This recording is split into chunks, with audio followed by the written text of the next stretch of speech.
Hello everyone, I am Dr. Trupti. In today's video, let's learn about estimation of serum total protein, albumin, globulin and Ag ratio. At the end of this session, first year MBBS students shall be able to perform estimation of total protein, albumin in the given serum sample independently in the undergraduate practical laboratory, calculate globulin and Ag ratio and interpret the results. As this is a case-based quantitative estimation, let's start with the clinical case scenario.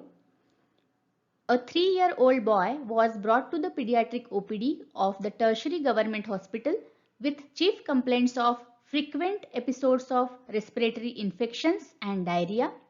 On examination, moon face, protuberant abdomen, general apathy and edema on legs and hands were observed. His mother informed that the child was breastfed up to 2 years and later fed on dilute buffalo milk and rice. The question is, mention the probable diagnosis. Here, the probable diagnosis is Kwashiorkor because the child is 3 years old. He has frequent episodes of infections and the typical features of Kwashiorkor like moon face, protuberant abdomen, edema on the legs and hands were absorbed, and mother gave history of giving only carbohydrate rich diet, and there is a protein deficiency, and Kwashiorkor is due to the deficiency of protein. So here the probable diagnosis is Kwashiorkor. The next question is estimate the relevant biochemical parameter which is most likely to be deranged. And we know that the Kwashiorkor is due to the protein deficiency, and the albumin is total protein and albumin are mainly reduced in this condition. So the most relevant biochemical parameter that is deranged here is total protein and albumin. So we are going to estimate total protein, albumin, and we will calculate then globulin and Ag ratio. For quantitative estimation of any biochemical parameter, we require blood sample and then we get plasma or serum from that blood sample.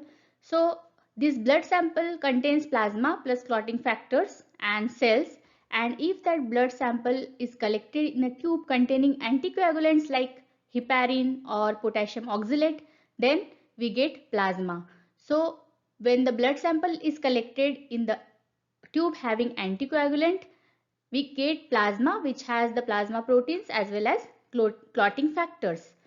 And when the blood sample is collected in a tube having no anticoagulant like plain bulb, so in that the all clotting factors are used up and we get serum. So what is the difference between plasma and serum? Plasma has presence of clotting factors, but serum doesn't have clotting factor because all the clotting factors are used up in the formation of clot.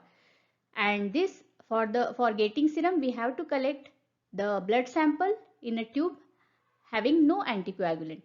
So serum sample contains albumin and globulin, and these are the plasma proteins. So it does not have fibrinogen because in the process of clot formation fibrinogen is used up, and that's why whenever we get serum, that serum has only albumin and globulin.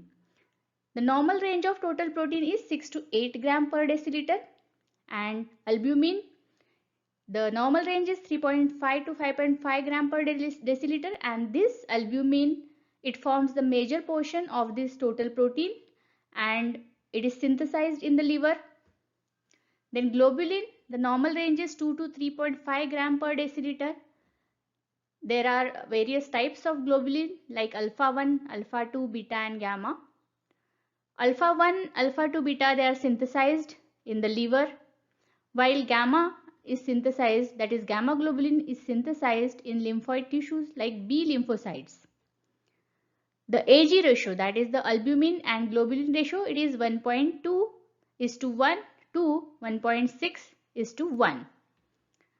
Fibrinogen, which is also plasma protein, it is normal range is 200 to 400 milligram per deciliter and it is synthesized in the liver. On serum protein electrophoresis, we get such type of bands.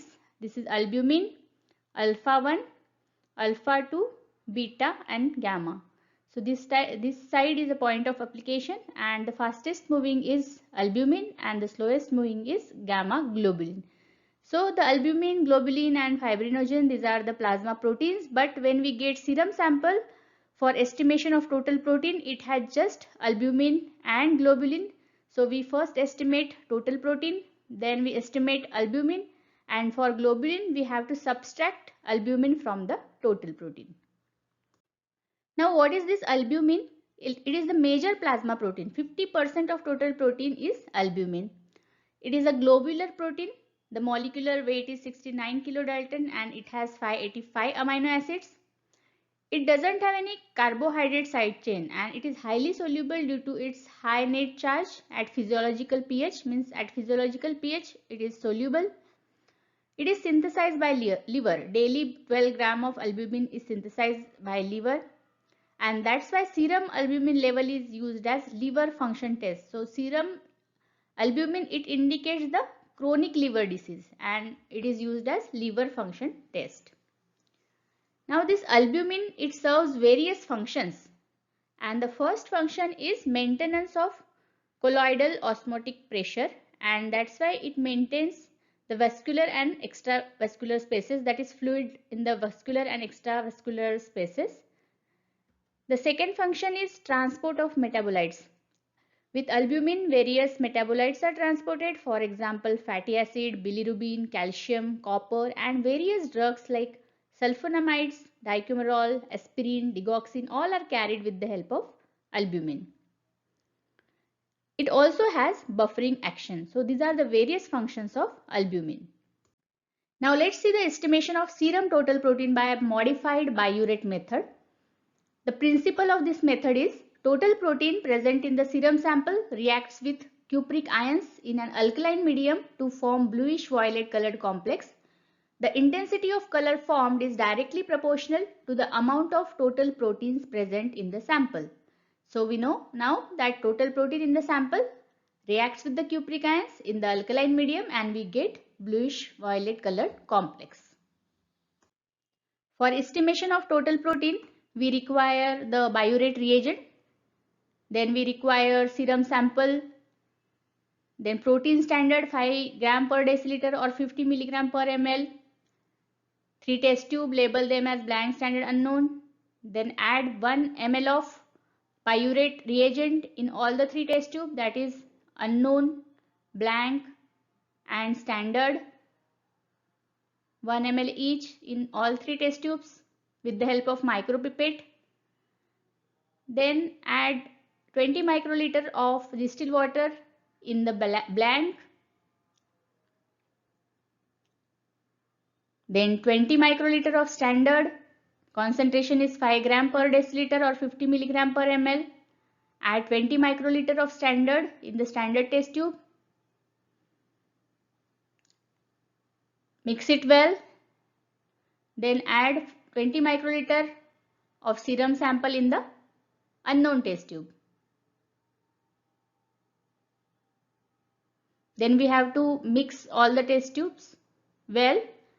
Then incubate for 5 minutes at room temperature, and after that we have to measure the OD, that is absorbance, at 550 nanometer on colorimeter.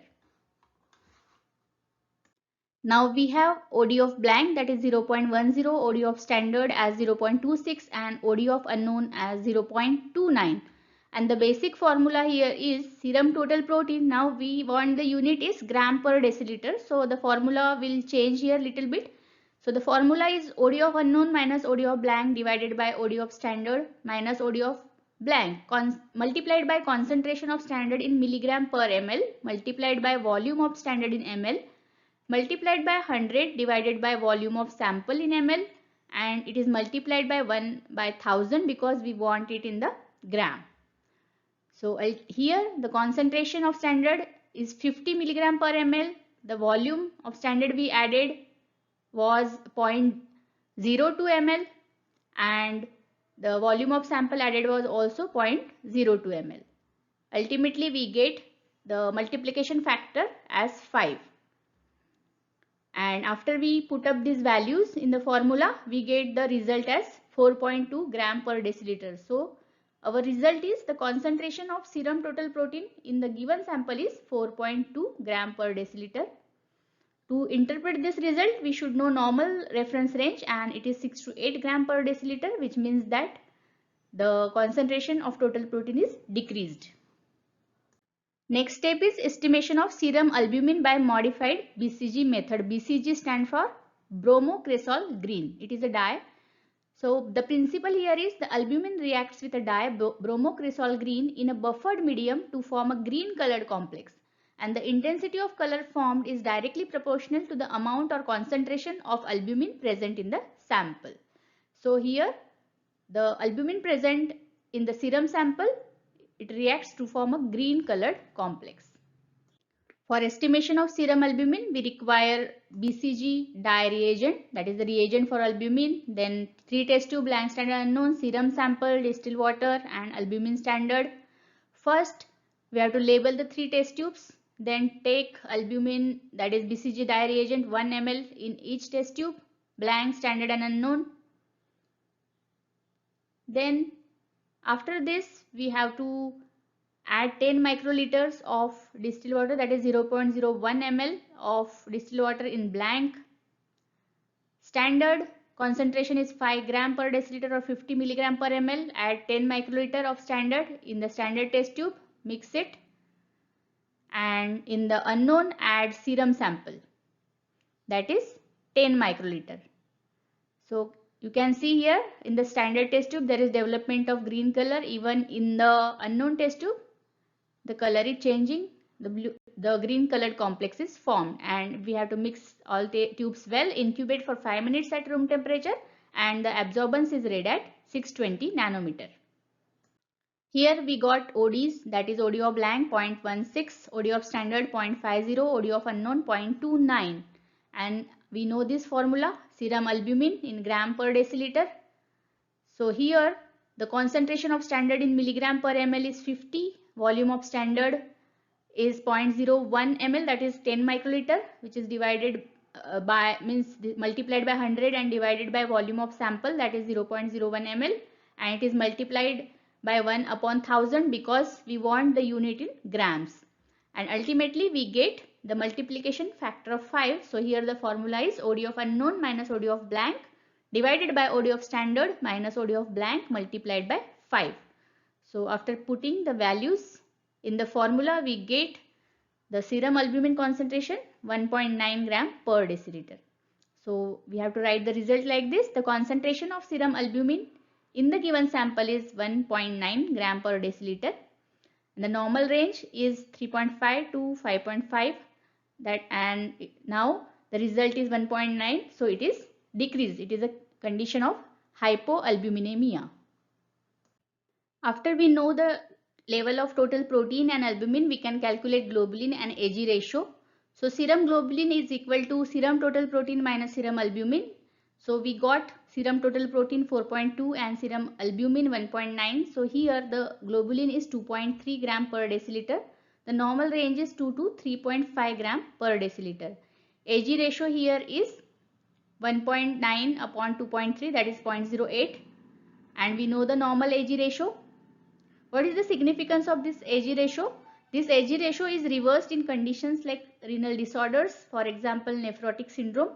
So in this syndrome there is a protein urea or albuminuria, so there is loss of albumin, so albumin level is decreased in the blood and the ratio is reversed.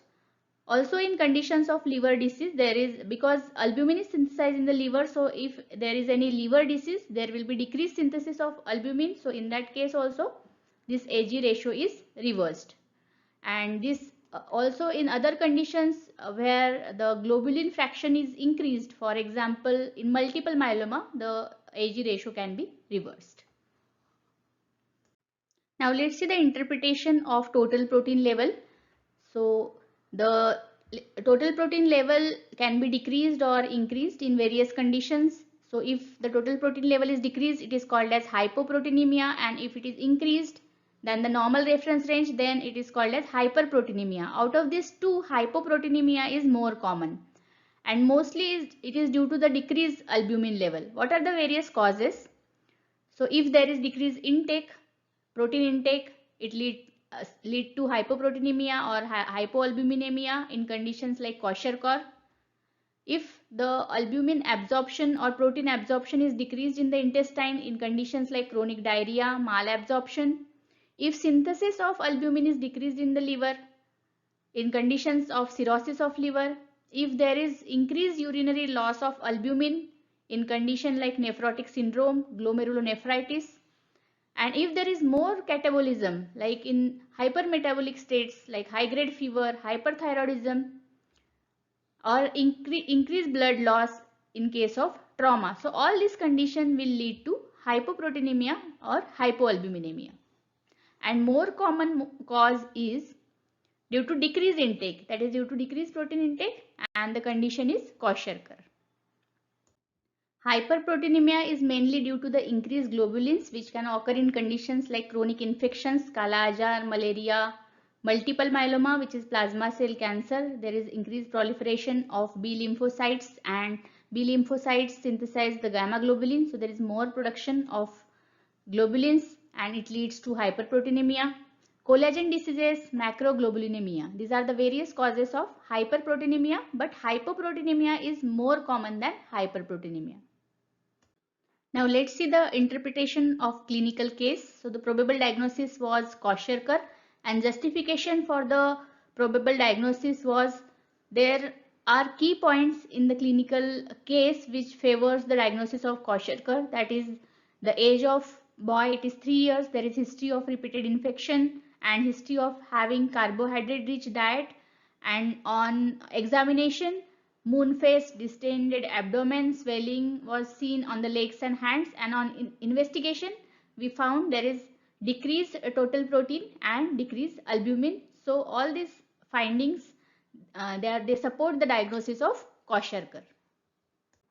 Which are the most likely questions that can be asked on this clinical case of Kwashiorkor? I'll discuss the answers of all these questions in a separate video. So let's just enumerate the questions. What is the probable diagnosis? So here it is a Kwashiorkor. The cause of disorder is reduced intake of proteins.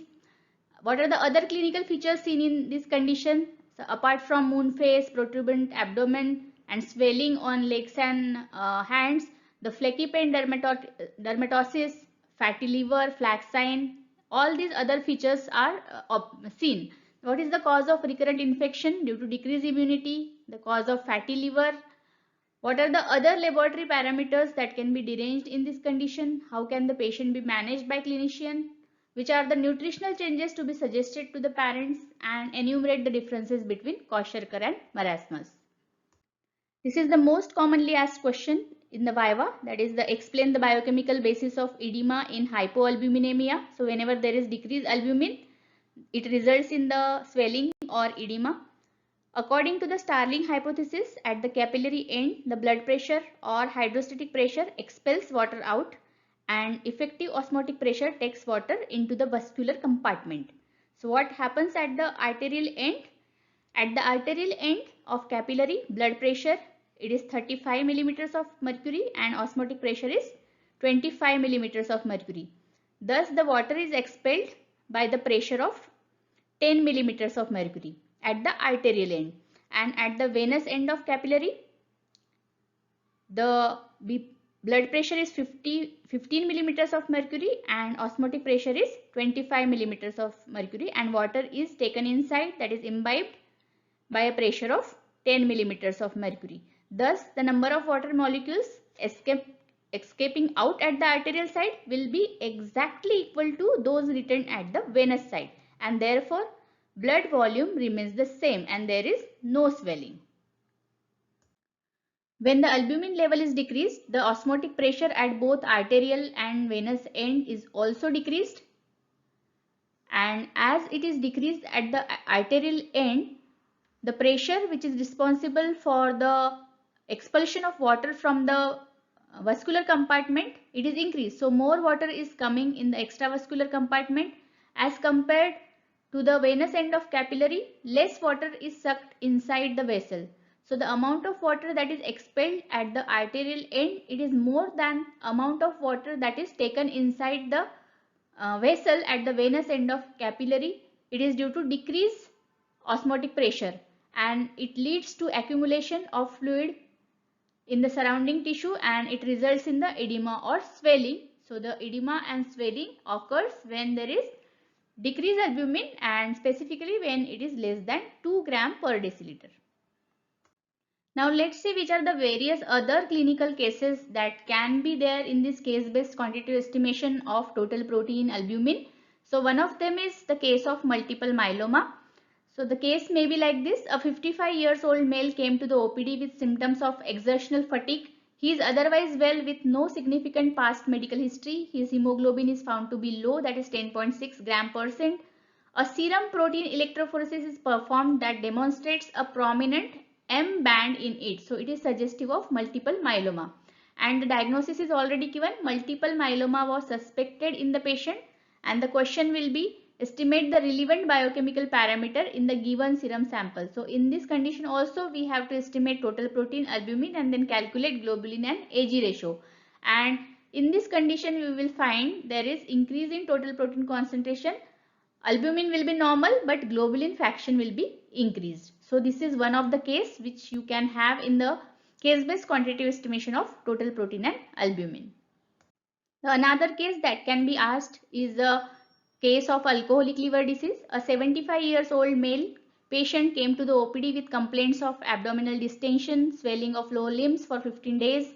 There is mild to moderate shortness of breath since past 5 days. The patient also observed increase in swelling after alcohol intake and on examination icterus was seen. His USG report revealed liver parenchymal disease and ascites. Already the diagnosis is given, that is it is alcoholic liver disease because there is history of alcohol intake and ascites is there. And directly the question can be like this: estimate serum total protein and albumin and calculate the AG ratio. So we have to estimate total protein and most commonly in this condition total protein level will be decreased because it is the liver disease. Albumin is decreased. Albumin is decreased because it is synthesized in the liver and if the liver is damaged then there will be decreased synthesis of albumin. Globulin can be normal and AG ratio is reversed.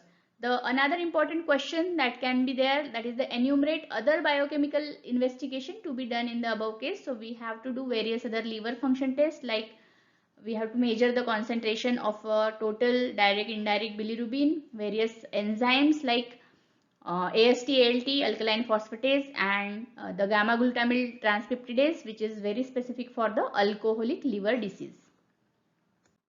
You can also get a case of nephrotic syndrome for this case-based quantitative estimation. A 6-year-old girl was admitted to the hospital with high-grade fever with chills, puffiness on face. She had sore throat a week ago. On examination, swelling on face and pitting edema on legs were noticed. Nephrotic syndrome was suspected in the patient. Laboratory investigation showed urine protein present, blood urea 55 mg per deciliter, serum creatinine 1.6 mg per deciliter, total cholesterol 320 mg per deciliter. And the question is, what is nephrotic syndrome? And estimate the other biochemical parameter to confirm the diagnosis. So already blood urea, that is kidney function test, have been already mentioned here. Cholesterol is also mentioned, it is increased. And this nephrotic syndrome is a clinical syndrome associated with the various features like there is proteinuria more than 3 gram per day, there is a presence of hypertension in some patient, edema, there is hypoproteinemia, then hyperlipidemia, lipiduria, hypercoagulability. These are the various features of nephrotic syndrome. In this condition, we know that urine protein is present, so it is the proteinuria is there, and total cholesterol is also increased. So other parameter that can be deranged here is total protein. So we have to estimate total protein and albumin, and in this case you will find decreased total protein, decreased albumin and reversal of AG ratio. So I hope this video on estimation of total protein, albumin, globulin and AG ratio will be useful to you for practicals, and you can get this 3-4 types of cases for this case-based quantitative estimation. I will discuss all these cases in detail in the separate video. So thank you for watching and happy learning.